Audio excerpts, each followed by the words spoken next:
अस्सलाम वालेकुम। आप देख रहे हैं राइट स्पॉट और मैं हूं आपका मेज़बान अहमद सईद। और मैं हूँ एतज़ाज़ इब्राहीम। नाज़रीन, यकीनन आप भी उन लोगों में शामिल होंगे जो कि पिछले चंद महीनों से इंटरनेट की बंदिश या स्लो इंटरनेट की वजह से अपने कामकाज नहीं कर सक रहे। आप अगर किसी को वीडियो भेजना चाहें, किसी अपने प्यारे से कोई तस्वीर शेयर करना चाहें, वो नहीं कर सक रहे। अगर आप कोई कारोबारी हज़रात हैं, तो आपको अपने क्लाइंट्स के साथ राब्ते में बड़ी मुश्किलात पेश आ रही होंगी।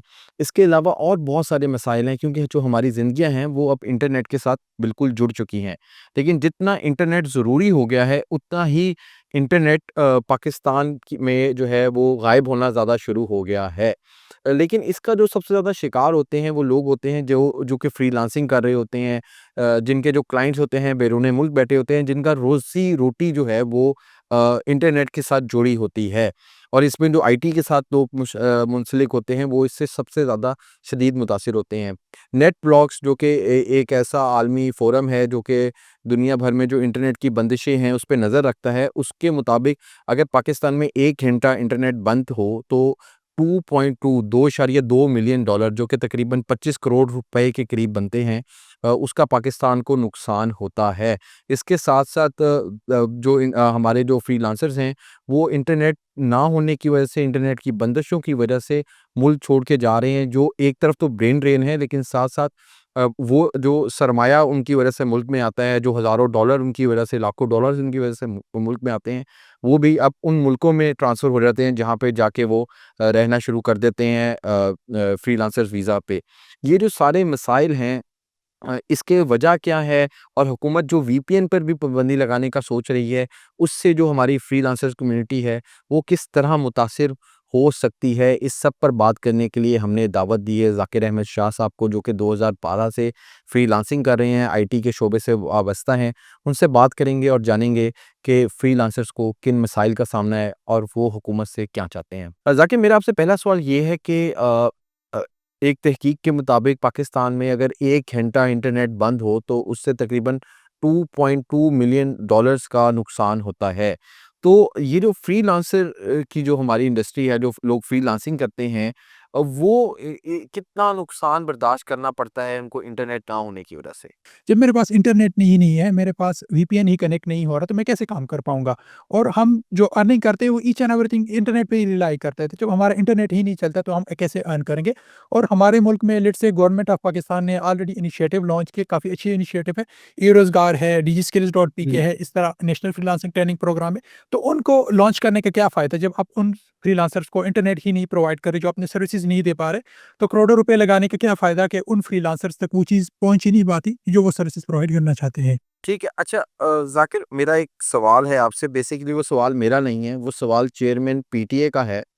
और उन्होंने कहा कि एक आम आदमी को वीपीएन की क्या ज़रूरत है? अब आप और मैं एक आम आदमी हैं, तो हमें ज़रा बताएँ कि जो एक आम फ्रीलांसर है, उसको वीपीएन क्यों चाहिए?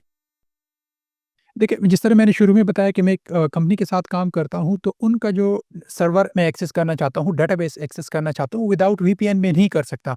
क्योंकि वो उनके अपने प्रोटोकॉल्स होते हैं, रूल्स होते हैं, मतलब ये कोई स्कूल या वो तो है नहीं कि मैं वहाँ पे जाके कुछ भी एक्सेस कर लूँ।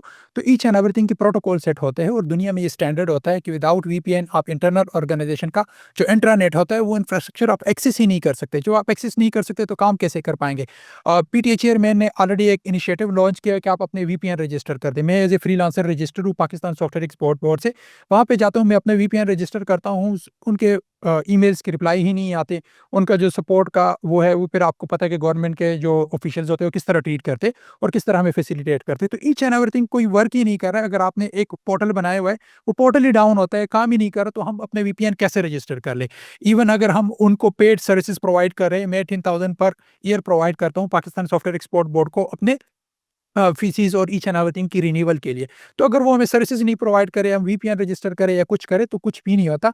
एट द एंड क्या होता है कि ब्रेन ड्रेन होता है, लोग जाते हैं, दुबई जाते हैं, मलेशिया जाते हैं, बाकी मुल्कों जाते हैं, कि उनको पता है कि भई हम यहाँ पे किसी भी चीज़ पे रिलाई नहीं कर रहे हैं, हम दुनिया में किसी भी कोने पे अपने सर्विसेज़ प्रोवाइड कर सकते हैं। तो ब्रेन ड्रेन होता है, वो लोग चले जाते हैं यहाँ से, फिर लास्ट में यही हाल है उनके पास। अच्छा ज़ाकिर साहब, ये बताइएगा कि इंटरनेट की सुस्त रवि और बंदिश के बायस जो हैं, आपके जो क्लाइंट्स होते हैं, उनके साथ आपके ताल्लुकात का क्या असर पड़ता है? डेडलाइन नहीं मीट हो पाती, तो इससे क्या असर पड़ता है आपके क्लाइंट्स के साथ आपका? देखिए, फ्रीलांसिंग में आपके स्किल से ज़्यादा आपकी रेपुटेशन मैनेज होती है। अगर आप एक टाइम पे एक चीज़ आपने कहा है कि भई मैं इस टाइम ये डिलीवर करूँगा, वो आप डिलीवर नहीं करते, तो आपसे बेहतर और कम रेट में करने वाले दुनिया के और भी फ्रीलांसर हैं। फ्रीलांसर्स जो मार्केट प्लेस होती है ना, वो सिर्फ़ पाकिस्तान से लोगों को एक्सेप्ट नहीं करते, वो थ्रू आउट द वर्ल्ड लोगों से एक्सेप्ट करती है। अगर आप वो एक काम लेट्स से घंटे में करते, तो बाकियों के पास जो इंटरनेट होता है, वो विदिन सेकंड्स वो सारी चीज़ें कर लेते हैं। तो अगर आप नहीं करते, तो लाज़मी बात है प्रेफ़र करेंगे और फ्रीलांसर्स के बाद। मेबी आपने सुना होगा फाइवर जो एक बड़ा फ्रीलांस प्लेटफ़ॉर्म है, उन्होंने पाकिस्तानी फ्रीलांसर्स के अकाउंट पे लिखा आता है कि अगर आपको क्लाइंट ऑर्डर प्लेस कर दे, तो वो कहते हैं कि भई ये पाकिस्तान में है और इसके कंट्री में इंटरनेट आउटेज का इश्यू है, तो अगर आप इसके साथ काम करना चाहते हैं, तो वो डिले होगा। लेट्स से एक जो काम है वो टाइम सेंसिटिव है, वेबसाइट हैक हो गई या उसमें मैलवेयर आ गया या सर्वर डाउन है, तो उसको उसी टाइम ठीक करना होता है, वो फिर आपका इंतज़ार नहीं कर सकता। ऑब्वियसली जब वहाँ पे उसको ये नोटिस नज़र आते हैं, तो वो आपसे जाके किसी और फ्रीलांसर को करेगा। इस तरह फुल टाइम फ्रीलांसर होते हैं, जो सीएसआर में काम करते हैं, जो सपोर्ट में काम करते हैं, जो मेडिकल बिलिंग में करते हैं, एज़ ए वर्चुअल असिस्टेंट काम करते हैं या कुछ इस तरह हमें जॉब्स आती है कि हमें ऑन द गो जिस तरह भी आपके साथ हमारी मीटिंग हो रही है, ज़ूम के थ्रू इस तरह क्लाइंट्स के साथ भी हमारी मीटिंग्स होती है और उनको वन बाय वन समझाना पड़ता है कि ये आप ऐसे डाउनलोड करें या ऐसे करें, ऐसे करें। जब आपका इंटरनेट है ही नहीं, तो उसको क्लाइंट को आप कैसे गाइड करेंगे, वो काम आप कैसे कर पाएँगे? तो इंटरनेट के अलावा मेरा नहीं ख्याल कि आप कुछ भी करने के पॉसिबल है या कुछ भी पॉसिबिलिटीज़ है आपके कि आप फ्यूचर में कुछ कर सकते हैं। हम दावे करते हैं, हमारे आईटी मिनिस्टर कहता है कि हम आईटी इंडस्ट्री को $5 बिलियन तक लेके जाएँगे। कैसे $5 बिलियन तक आप लेके जाएँगे?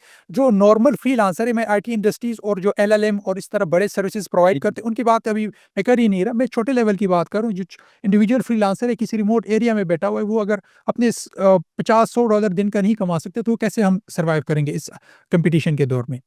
अच्छा, आप मुझे बताएँ कि ये जो भी पिछले 3-4 महीने में हमने देखा कि मेजर ब्रेकडाउन हुए हैं पाकिस्तान में, इंटरनेट आउटेजेस के बहुत सारे इंस्टेंसेस हुए हैं। तो ज़ाती तौर पे आप उससे किस तरह से मुतासिर हुए? मैं अगर हॉनेस्टली बताऊँ, मैं इस सच इतना मुतासिर नहीं हुआ क्योंकि मेरे एस्टेब्लिश्ड क्लाइंट्स हैं और उनके साथ मेरा एक डेडलाइन सेट होता है पहले। हाँ, न्यू जो क्लाइंट्स होते हैं उनके साथ इश्यूज़ आते हैं, लेकिन जो मेरे एस्टेब्लिश्ड क्लाइंट्स हैं उनके साथ मेरा सब कुछ तय होता है कि मे बी डिले या एक्सपेक्टेंसीज़ आ सकती है, तो उनको भी पता है या इवन वो हमें लिंक सेंड करते हैं कि आपके मुल्क में तो ये हो रहा है, ये हो गया, ये हो गया, आप कैसे कर सकते हैं? तो एक दिन मैंने अपने क्लाइंट को अपने इंटरनेट स्पीड का वो जो टेस्ट होता है उसका स्क्रीनशॉट सेंड किया, तो वो फिर मुझे हँसा कि भई अगले हफ्ते के लिए छुट्टी कर लो।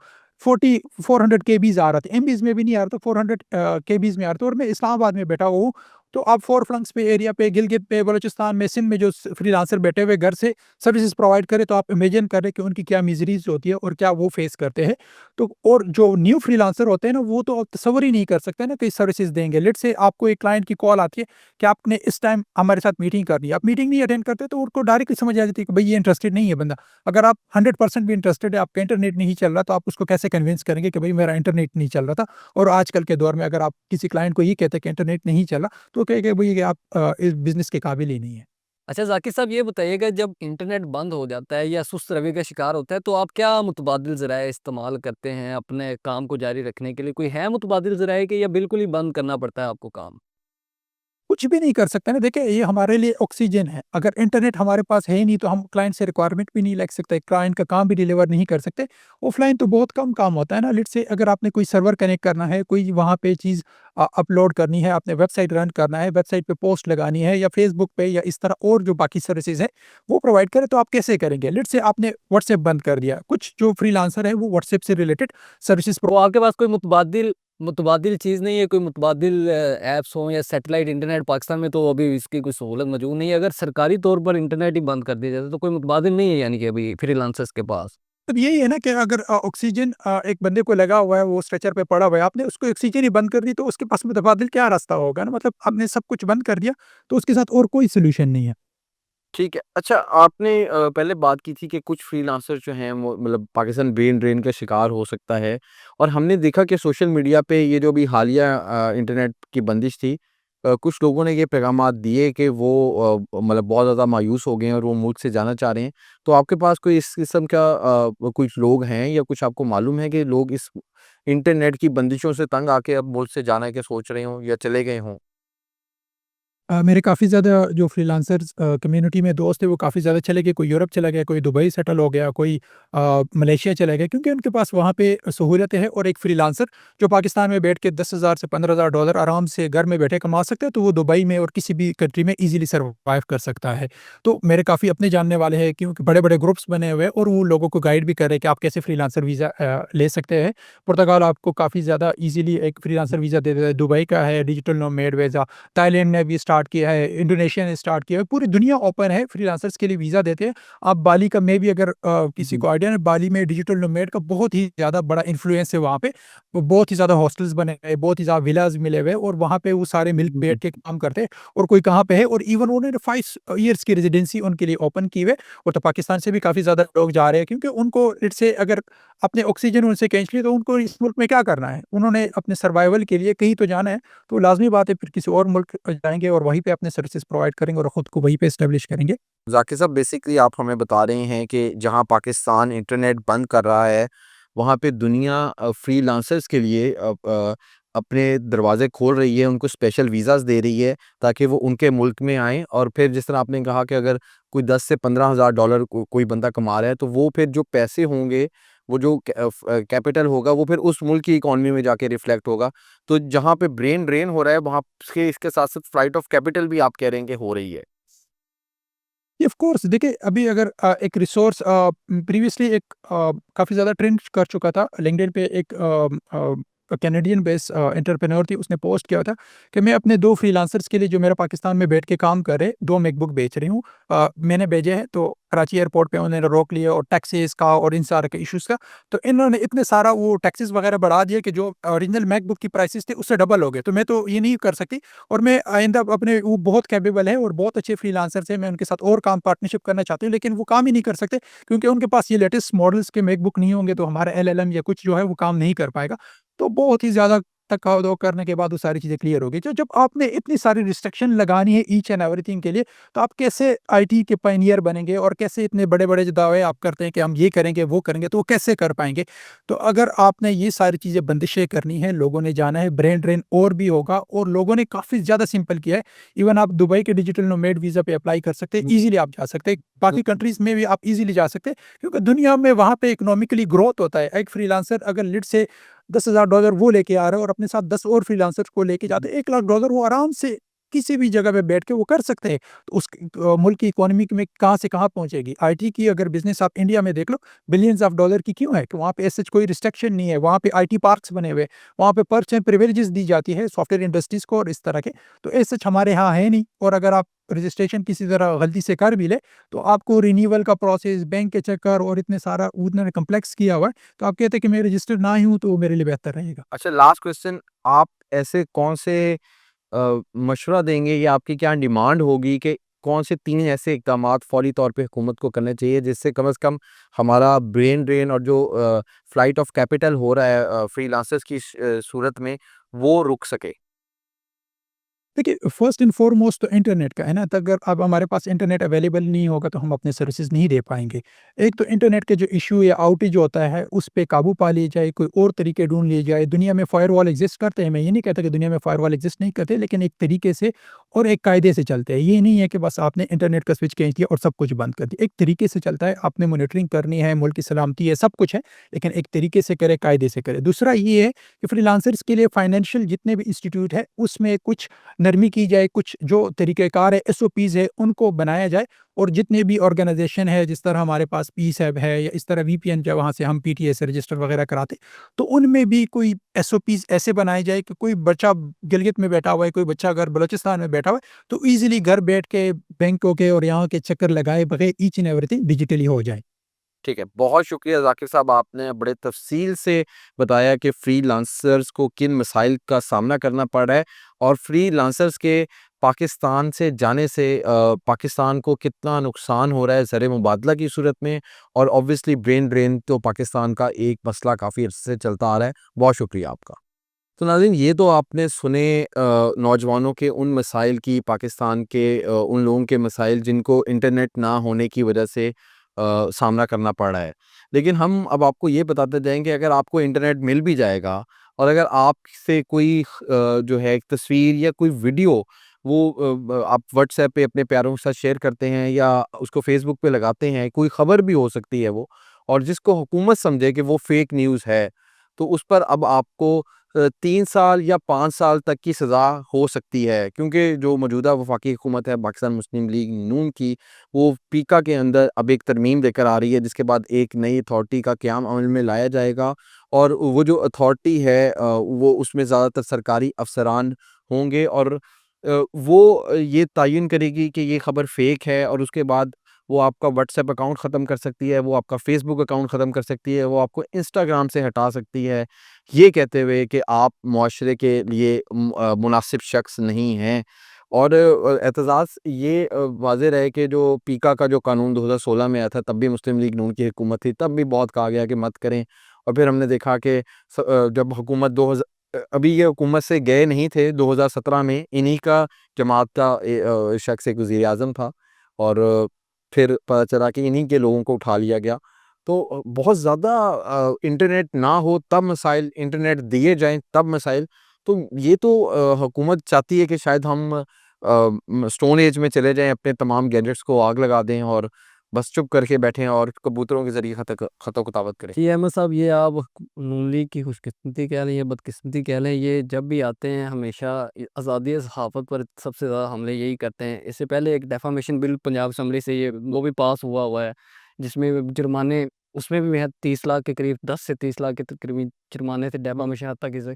अब ये फिर एक, पहले भी यही पीका एक्ट लेकर आए, अब इसमें तरमीम भी यही लेकर आ रहे हैं, जिसमें जुर्माने भी ज़्यादा कर रहे हैं, और जो इसमें क्रिमिनलाइज़ जो कर रहे हैं, सज़ा भी इसमें इज़ाफ़ा कर रहे हैं। और इसके अलावा सहाफ़ियों के हवाले से हमेशा जो होती है गुमशुदगियों के वाक़यात, वो नून लीग के अदवार में हमने देखा वो ज़्यादा होते हैं बनिस्बत दूसरी पीपल्स पार्टी की हुकूमत और खान साहब की हुकूमत में भी रहे। लेकिन इस तरह के जो कवानीन जो होते हैं वो ज़्यादातर कह लें, खुशकिस्मती कह लें या बदकिस्मती कह लें, नून लीग के अदवार में, क्योंकि पीका पहले ये लेकर आए, और डेफामेशन का बिल बिल्कुल। लेकर आए। और लेकिन अब इसमें ये जो नई अथॉरिटी बन रही है, और ये जो फेक न्यूज़ के तहत कहा जा रहा है कि हम आपको सज़ा भी दे सकते हैं, आपका जो सोशल मीडिया अकाउंट्स हैं उनको बंद भी कर सकते हैं, और 3 से 5 साल तक की सज़ा इस टाइम ज़ेर बहस है। शायद मुस्लिम लीग नून 5 साल की सज़ा चाह रही है, पीपल्स पार्टी कह रही है कि नहीं ये ज़्यादा है, तो हम जमहूरी जमातें तो इसको 3 साल कर देते हैं। लेकिन एक चीज़ जो कोई नहीं बता रहा कि फ़ेक न्यूज़ क्या है, फ़ेक न्यूज़ की डेफिनेशन कौन करेगा?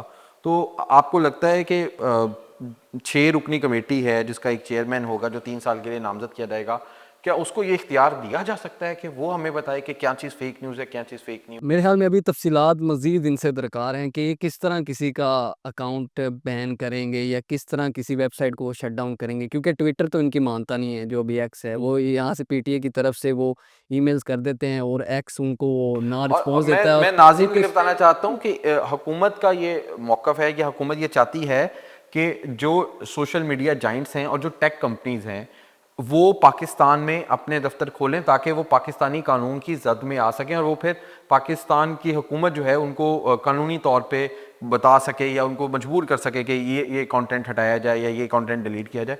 तो ये भी मैं अपने नाज़रीन को बताना चाहता हूँ। अकाउंट्स जो सोशल मीडिया ऐप्स पर, फेसबुक, एक्स पर अकाउंट्स बैन करना मेरे ख्याल में इस तरह मुश्किल है। वेबसाइट्स के आप पूरी की पूरी आप बैन कर सकते हैं, क्योंकि उनके पास यूआरएल है, एक है, वो बैन हो जाता है, क्योंकि पाकिस्तान में कुछ वेबसाइट्स बैन भी हैं, सियासी वेबसाइट भी हैं और दूसरी भी हैं, बैन हो जाती है। लेकिन किसी प्लेटफॉर्म के अकाउंट को बैन करना ये किस तरह पॉसिबल है, ये नहीं समझ आ रही, क्योंकि ये रिपोर्ट्स करते हैं ना, ये हमारे अपने प्लेटफॉर्म ये तो पे को बिल्कुल भी आपकी बात ठीक है कि पीटीए किस की तरह तरफ से मुमकिन रिपोर्ट है, किया गया। और सबसे इम्पोर्टेंट फिर बात वही है कि फेक न्यूज़ को किस तरह से आप डिस्टिंग्विश करेंगे कि क्या चीज़ ठीक है, क्या चीज़ फेक न्यूज़ है, क्योंकि हुकूमत कहती है कि तहरीक इंसाफ की एहतजाज में कोई शख्स हलाक नहीं हुआ, लेकिन हम अपने तौर पर 8 अफराद की तस्दीक कर चुके हैं। अब अगर हम हुकूमत की खबर चलाएं तो वो शायद किसी न किसी तरीके से फेक न्यूज़ के ज़ुमरे में आएगी। तो देखना होगा कि ये जो सारा मामला है ये कहाँ जाके रुकेगा, और हम उस पर तफसील से भी बात करेंगे। नाज़रीन, आपने नौजवानों के मसाइल सुने। अब हम आपको पाकिस्तान के शहर अटक से एक नौजवान एक्टिविस्ट बुशरा महानूर की कहानी सुनाते हैं, जिन्हें हाल ही में डयाना अवार्ड से नवाजा गया। डयाना अवार्ड दुनिया भर के उन नौजवानों को दिया जाता है जो समाज में कोई ऐसा काम करते हैं जो कि तब्दीली की तरफ लेकर जाता है। बुशरा महानूर को ये डयाना अवार्ड उनके प्रोजेक्ट माहवारी जस्टिस की खिदमात के तौर पर दिया जा रहा है। माहवारी जस्टिस एक ऐसा प्रोजेक्ट है जो कि ख़वातीन के पीरियड्स के मसाइल को उजागर करता है और इस मौजू को लेकर जो भी मनफी ख़यालात समाज में पाए जाते हैं उनको ख़त्म करने की कोशिश करता है। माहवारी जस्टिस के तहत इन्होंने कोई 1.5 लाख के करीब पीरियड्स जो है किट्स तक़सीम की सलाब के दिनों में, और इसके अलावा पीरियड्स की आगाही के लिए पाकिस्तान के शहरी और दही इलाकों में काफ़ी जो है सेमिनार्स भी मुनक्किद करवाए। इस वक्त हमारे साथ बुशरा महनूर मौजूद हैं यूके से, हम उनसे बात करते हैं। बहुत शुक्रिया बुशरा आपके वक्त का। सबसे पहले हम आपको कंग्रेचुलेट करते हैं कि ये आपको अवार्ड मिला। ये बताइएगा कि इस माहवारी जस्टिस का आइडिया आपको किस तरह आया और कैसे ये आपने इसको आगाज़ किया इसका? माहवारी जस्टिस एक इनिशिएटिव है जिसका आगाज़ हमने 2022 के सैलाब के दौरान किया।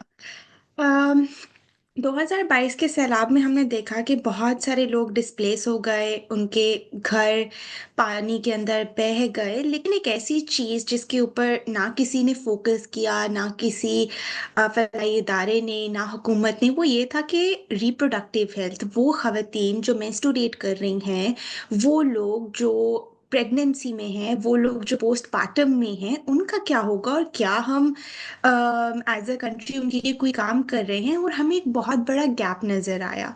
उस वक़्त मैं अभी अपना बैचलर्स कर रही थी, यूनिवर्सिटी के अंदर ही थी, तो हमने अपने दोस्तों के साथ मिलकर सोचा कि we can start organizing fund raising and start giving out period relief to those people in flood affected areas. ये बहुत ज़रूरी था कि हम इस इनिशिएटिव का नाम माहवारी रखें, नाम माहवारी बोले, क्योंकि हमारे माशरे के अंदर हमने अक्सर देखा है कि इतनी शर्म जोड़ी पीरियड्स के साथ कि आप पीरियड्स का लफ्ज़ इस्तेमाल नहीं करते। कॉमन लैंग्वेज में आप कहते हैं कि मैं नापाक हूँ, मेरे वो दिन चल रहे हैं, मैं बीमार हूँ, मैं ठीक नहीं हूँ। सो अपने नाम के अंदर माहवारी का लफ्ज़ इस्तेमाल करना हमारे लिए बहुत ज़रूरी था ताकि हम इस लफ्ज़ को डीस्टिग्मेटाइज कर सकें। ठीक। अच्छा, बिल्कुल आपने सही बताया कि एक बड़ा टैबू टॉपिक के तौर पे और समझा जाता था और लोग बात नहीं करते थे, इवन के ख़वातीन भी बात करने में हिचकिचाती थी। और पाकिस्तान जैसा मुआशरा जहाँ पे आपको पता है कि इस तरह से बहुत ही ज़्यादा इसको कंजर्वेटिव मुआशरा समझा जाता है, तो लोगों की तरफ से आपको रिस्पॉन्स किस तरह से मिला? बिल्कुल, ये तो सच बात है कि लोग ईज़ी कंफर्टेबल नहीं फ़ील करते।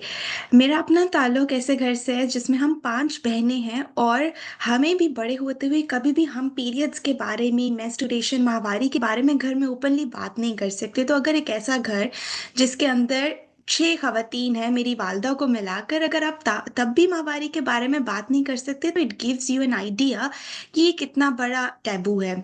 जब हमने अपनी इस इनिशिएटिव माहवारी जस्टिस का आगाज़ किया, तो बहुत ही ज़्यादा क्रिटिसिज्म रिसीव करना पड़ा, क्योंकि बहुत सारे लोगों का ख़्याल है हमारे माशरे के अंदर आज भी कि जो माहवारी की ज़रूरियात हैं वो इम्पॉर्टेंट नहीं है, इम्पॉर्टेंट नेसेसिटीज़ नहीं हैं, और उनको लाइक सेकेंडरी नीड समझा जाता है। एंड आई ऑल्सो अंडरस्टैंड ये आता कहाँ से है, क्योंकि हमारी हुकूमत आज भी माहवारी के जो मसनूआत हैं, मेंस्ट्रुअल प्रोडक्ट्स हैं, उनको लग्जरी टैक्स की ऊपर उनके ऊपर लागू करती है।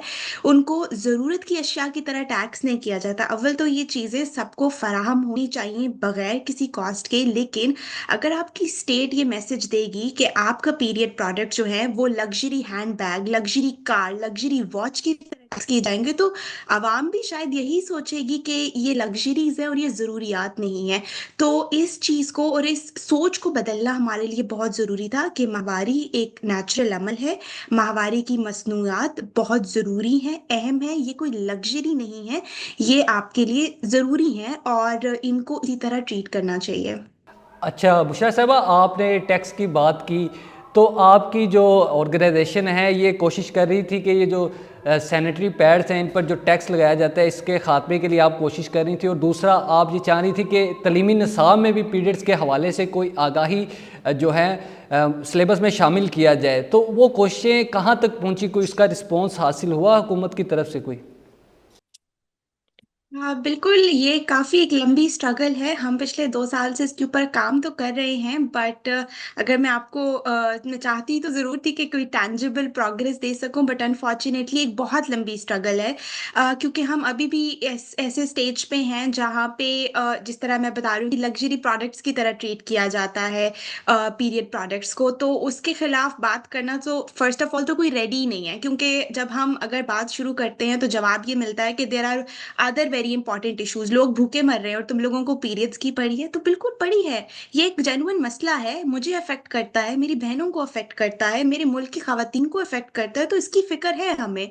लेकिन बहुत ही एक जो है पॉजिटिव इस तरह से खासतौर पे हुकूमत की तरफ से रिस्पॉन्स नहीं आता। जहाँ तक सिलेबस और करिकुलम की बात है, we are trying that as well, but साथ साथ एक और चीज़ जो हम शुरू कर रहे हैं कि जो हम करें अपने तौर पे क्या क्या हम कर सकते हैं। So we have released comic books, हम छोटे-छोटे पैम्फलेट्स रिलीज़ करते हैं, बच्चों के साथ काम करते हैं जो डिज़ास्टर अफेक्टेड एरियाज़ में होते हैं, जो ख़ास तौर पर जो अभी डिटेंशन कैंप्स बनाए थे अफ़गान रिफ्यूजीज़ के लिए, उनके साथ हम काम करते हैं माहवारी तालीम के अंदर छोटी बच्चियों के साथ एक बहुत ही फ़न तरीके से अंदर कि अगर तो जो है if it's a long process and if the state is not ready to include it in curriculum, so what can we do? और उसके अल्टरनेट के तौर पे हम अपने तौर पे इस पे काम करते हैं, जिसके अंदर माहवारी तालीम की वर्कशॉप्स, ये फ़न स्टोरी टेलिंग, गेम्स शामिल हैं।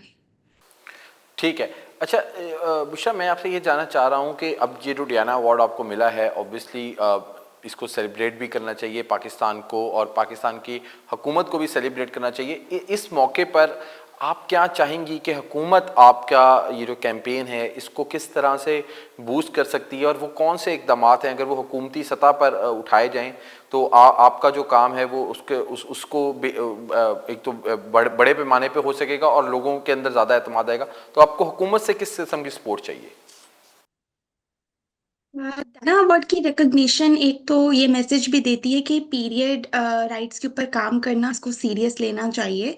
और ये एक ऐसी बहुत अहम हमारे वक्त की ज़रूरत है। हम एक ऐसे माशरे में बड़े हुए जिसके अंदर पीरियड्स को ऊपर बहुत ज़्यादा शर्म थी, टैबू था, बात नहीं कर सकते, आपने डरना है, छुपाने हैं अपने पीरियड्स, अपने घर के मर्दों से, भाई वालिद सबसे छुपाने हैं। But we don't want that for the next generations. तो हमारी सबसे पहली एक जो टैंजिबल डिमांड है वो ये है कि एटलीस्ट तमाम स्कूलों में जो पीरियड प्रोडक्ट्स हैं वो फ्री ऑफ कॉस्ट मुहैया किया जाए। हुकूमत ये शुरू कर सकती है, जो सरकारी स्कूल हैं उनके अंदर पीरियड प्रोडक्ट्स फराहम करना फ्री ऑफ कॉस्ट, ताकि किसी बच्ची को अपना स्कूल ना मिस करना पड़े इस वजह से कि उसके पास साफ पैड या साफ कपड़ा नहीं है जिससे वो अपना पीरियड मैनेज कर सके।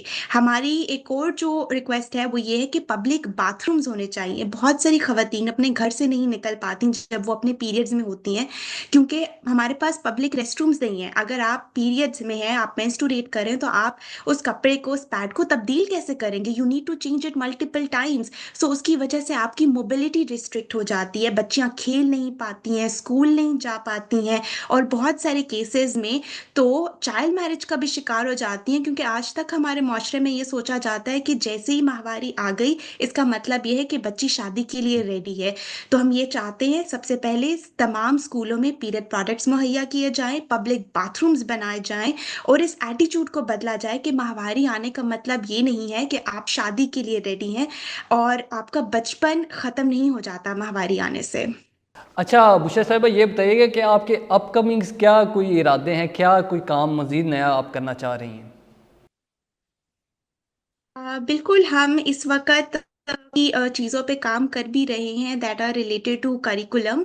हम ये चाहते हैं 5 साल के अंदर तो ये ज़रूर देखना चाहते हैं, and I really hope to be talking about this one day with you as well, कि करिकुलम के अंदर हम किस तरह से माहवारी तालीम को डाल सकते हैं एज़ अ टैंजिबल थिंग, ताकि हम एक एक्सटर्नल काम ना कर रहे हों, बल्कि जो तालीम बच्चों को दी जाती है उसके अंदर ये शामिल हो। इसके अलावा एक और बहुत इम्पॉर्टेंट चीज़ है जिसके ऊपर हम काम कर रहे हैं और मज़ीद बढ़ाना चाहते हैं, वो ये कि डिज़ास्टर प्रिपेयर्डनेस, क्योंकि पाकिस्तान हम जानते हैं एक ऐसा मुल्क है जिसके क्लाइमेट चेंज की वजह से बहुत बुरी तरह इफ़ेक्ट हो भी रहा है और आगे भी होने लगा है। हम ये नहीं चाहते कि आइंदा कोई सैलाब या फिर कोई साइक्लोन या इस तरह की सिचुएशन में लोग इस तरह अपने आप को पाएँ जबकि उनके पास कोई रिसोर्सेज़ नहीं है, एजुकेशन या अवेयरनेस नहीं है अपने पीरियड्स को मैनेज करने के लिए। सो हम ये चाहते हैं कि इन पे काम करें कि हम डिज़ास्टर से पहले किस तरह से लोगों को एम्पावर कर सकते हैं कि वो अपने पीरियड्स को एक सेफ तरीके से मैनेज कर सकते हैं। The third thing that we are working on is to create tangible economic opportunities for women जिससे वो सेफ रियूजेबल पैड्स बना सके क्योंकि जहाँ तक हम एक बात तो करते हैं कि पीरियड पॉवर्टी का मसला बहुत बड़ा है बट साथ ही ये जो मसनूआत हमें बाज़ार में मिलती हैं जो प्लास्टिक बेस्ड पैड्स केमिकल से भरे हुए ये सॉल्यूशन नहीं है और हम चाहते हैं कि इस प्रोडक्ट्स को ज़्यादा से ज़्यादा एक्सेसिबल बनाएं ताकि एक मार्केट प्राइस पे ले सकें बिकॉज सस्टेनेबिलिटी का कॉस्ट आपको जो भरना पड़ता है वो बहुत ज़्यादा होता है प्लास्टिक बेस्ड पैड तो आपको अगर 300 में मिल जाएगा तो रियूजेबल पैड्स आपको 1500-3000 में मिल रहे होंगे so we are working to bridge that gap and to make these safe reusable pads more accessible. अच्छा लेकिन जिस तरह मैंने आपसे पहले भी बात की कि पाकिस्तानी माशरे में ये जो पीरियड्स को लेके जो मिसकंसेप्शंस या मिसअंडरस्टैंडिंग्स हैं वो आप अगर हमारे प्लेटफॉर्म से बता सकें और उनको दूर कर सकें ताकि लोगों में आगाही फैले। सबसे एक जो बड़ी मिसकंसेप्शन है वो ये है कि पीरियड्स का खून गंदा खून होता है और ये आपको नापाक कर देता है तो ये बिल्कुल गलत बात है। ये यूट्रस की लाइनिंग आपकी शेड होती है हर महीने क्योंकि आप ओव्यूलेट करते हैं। तो सबसे अहम बात ये गंदा खून नहीं है, आप नापाक नहीं होते हैं। बहुत सारे लोग और मैं भी इन्हीं मिसकंसेप्शंस के साथ बड़ी हुई जब घर की बड़ी ख़वातीन बताती थी कि पीरियड्स के दौरान आपने नहाना नहीं है, पानी को हाथ नहीं लगाना। तो ये बहुत ही एक बड़ी मिसकंसेप्शन है क्योंकि फिर people fail to keep themselves clean जबकि बहुत ज़रूरी होता है आप अपने नहाएं धोएं अपने आप को साफ रखें। ये बहुत ही ज़्यादा ज़रूरी बात है। एक और चीज़ से मना किया जाता है वो ये है कि स्पोर्ट्स आपको स्पोर्ट्स नहीं करने दी जाती एंड आई ऑल्सो रिमेंबर जब when I got my periods and I was very young at that time I was just 10 years old and my mother told me कि अब तुमने इसके बाद खेलना नहीं है और I don't remember playing with my sisters और with my friends ever again after that and मुझे तो बड़े होके इस चीज़ का बाद में अंदाज़ा हुआ कि किस तरह से आप लड़कियों से उनका बचपन छीन लेते हैं। तो ये एक बहुत बड़ी मिसकंसेप्शन है कि आप स्पोर्ट्स नहीं कर सकते, आप खेल सकते हैं अगर येस ऑन द फर्स्ट और सेकंड डे ऑफ पीरियड्स आपको दर्द है, क्रैम्प्स है, तो आप आराम कीजिए बट ये नहीं है कि आप स्पोर्ट्स बिल्कुल छोड़ दें, इससे कुछ नहीं होता। आप मज़ीद जो है स्विमिंग भी कर सकते हैं, पानी में भी जा सकते हैं, इन चीज़ों का इसमें कोई भी जो है इससे आपका इफ़ेक्ट नहीं पड़ता है। इसके अलावा इट्स वेरी इम्पोर्टेंट कि जो हमारे यहाँ एक बहुत बड़ी रिलक्टेंस है मेंस्ट्रुअल कप इस्तेमाल करने में जो कि एक बहुत ही अच्छा एक सस्टेनेबल अल्टरनेटिव है लेकिन बहुत सारे लोग समझते हैं कि जो है it will damage their bodies ऐसा कुछ भी नहीं होता। आप इन प्रोडक्ट्स को इस्तेमाल भी कर सकते हैं और आपकी सेहत के लिए भी ये बिल्कुल ठीक है। तो ये है कि सबसे ज़्यादा इम्पोर्टेंट है कि हम इन मिथ्स के बारे में बात करें ज़्यादा से ज़्यादा। आपको पीरियड्स छुपाने की ज़रूरत नहीं है। एक नेचुरल प्रोसेस है और आप अपने घरवालों में बात कर सकते हैं, अपने पीयर्स के साथ बात कर सकते हैं और हम अपने मुआशरे को तभी तब्दील करेंगे जब हम इस पीरियड की शर्म को अपने से पीछे छोड़कर आगे बढ़ेंगे। अच्छा बुशरा साहिबा, आखिरी सवाल ये बताइएगा कि ये माहवारी जस्टिस की जो टीम है ये कितने लोगों पर मुश्तमिल है और आया कि इसकी एक्टिविटीज़ क्या सिर्फ शहरी इलाकों तक महदूद है या दही इलाकों में भी इसका दायरा कार है? और ये बताइए कि इन सब को मैनेज करने के लिए वसाइल के लिए आप लोग क्या करते हैं?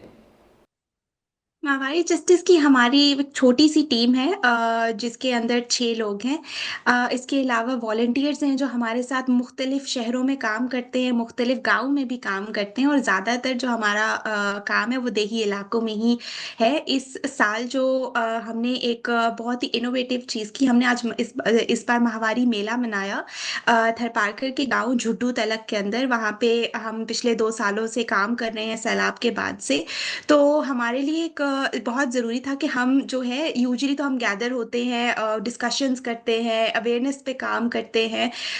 तो इस बार इस साल जो माहवारी का आलमी दिन था तो हमने सोचा कि क्यों ना हम इस बारे में एक खुलकर बात करें, एक ऐसा दिन लें जिसमें हम अपनी रिप्रोडक्टिव हेल्थ अपनी बॉडीज़ के ऊपर आराम से खुलकर बात कर सकें बगैर किसी शर्म पे। तो हमारे साथ हमारी छोटी-छोटी बच्चियों ने स्ट्रीट थिएटर परफॉर्म किया और हमारे साथ ख़वातीन शामिल हुईं, हमने गाने गाए, गाए, बातें की, जश्न मनाया सिर्फ़ इस बात का कि हमारी खवत और हमारा वुमनहुड कोई शर्म की बात नहीं है।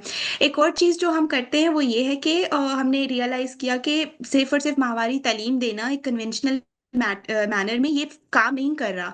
क्योंकि अभी तक भी हम देखते हैं बहुत सारी वर्कशॉप्स होती हैं स्कूल्स के अंदर मुल्क के मुख्तलिफ इलाकों में, but we don't see any tangible change. So उसको करने के लिए हम एक ऑल्टरनेट मैथड लेते हैं, हम माहवारी गेम्स खेलते हैं और हमने रैप सॉन्ग्स बनाए हैं सिंधी के अंदर, बलोची के अंदर, उर्दू के अंदर। और फिर जब हम बच्चों के साथ काम करते हैं ख़ास तौर पर, तो इन लोकल ज़ुबानों में हम ये रैप सॉन्ग्स जो है गाते हैं, उनके साथ गेम्स खेलते हैं, जिसके ज़रिए से हम एक पीरियड्स कॉन्वर्सेशंस को फन बना सके। रही बात ये कि हम फाइनेंशियली कैसे मैनेज करते हैं, it's again a very small organisation. हम जो है ग्रांट्स के ज़रिए से काम करते हैं। Currently we are working through a grant that we won from UNFPA। इसके अलावा जो और ख़वातीन के ऑर्गेनाइजेशंस हैं, जिस तरह से दस्तक एक ऑर्गेनाइजेशन है पाकिस्तान के अंदर, उनके ग्रांट के थ्रू, CDA के ग्रांट के थ्रू हम काम करते हैं।